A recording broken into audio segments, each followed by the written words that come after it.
Oh, hello there.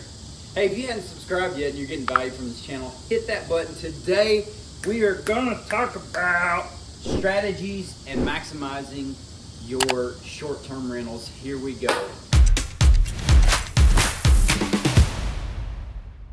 What do I mean by strategies and how to maximize your properties as short-term rentals? Well, a few things. Actually, we're at one of our Airbnbs in Longview, Texas, and we're going to walk you through, and I'm going to talk about different things that we offer here, what's special about it, maybe what's not so special about it, and why it works. We rehabbed this property in 2021 when the market was crazy, so it was easy to win. It was easy to win on Airbnb. Charge higher prices, the market wasn't saturated, all those things have changed now. So let's walk through why this place continues to be successful. Here we go. So first of all, as we're coming in the laundry room, let's talk about how we got here with this property. We acquired this property from a friend of Courtney's, my wife's, an acquaintance that we knew. She had known for a long time, and they needed to sell this house. It was owned by a church, and the church was done. They didn't want to put any money into it. It was old, outdated, 70s style. They needed to sell it and get the money in the church budget. So we came in and we bought this house and we rehabbed this house. This was our very first Airbnb and still is an Airbnb today. We intentionally rehabbed this property in Longview. I'm walking in circles around the kitchen and the living room to be an Airbnb. That was the plan from the beginning.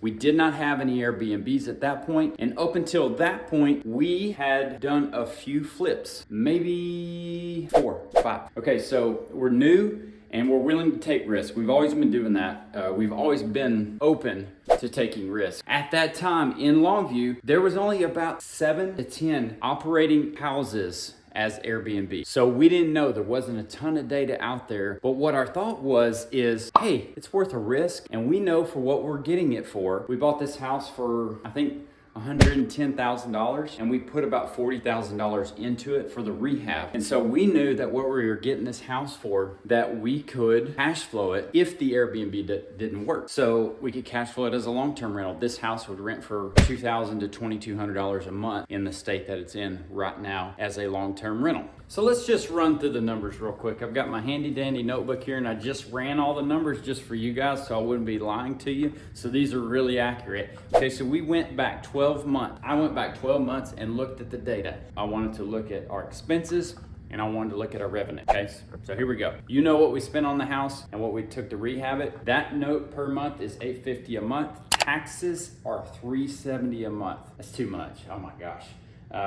Which these things remind me like I gotta call the appraisal and try to get that lowered. For this area, that's too much. Insurance, $150 a month. Electric, $225 average per month. Water and trash, $100 a month. Internet, $100 a month.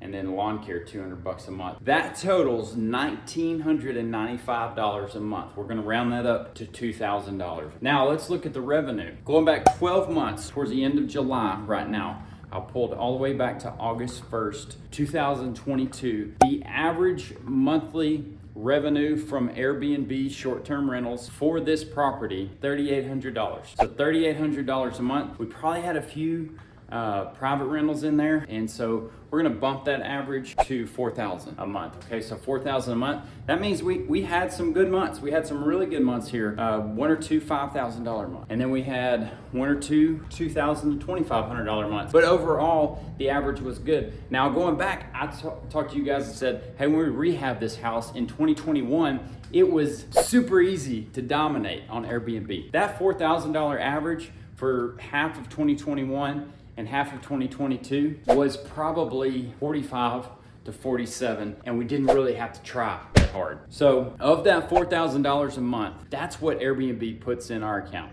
Or if we do private rentals or whatever, that's what's going into the account. That's revenue. That does not take into consideration what it costs to clean these places. We have our own management and cleaning company. We started and developed our own system to do these things on our own so that we could save money and put it to other places and not have as many expenses. So for us, it takes about $600 a month per property, and that is for full management, all answering all messages, and for all the cleanings, typically about 6 cleanings, maybe 7 cleanings per month per property. That's about what we're spending.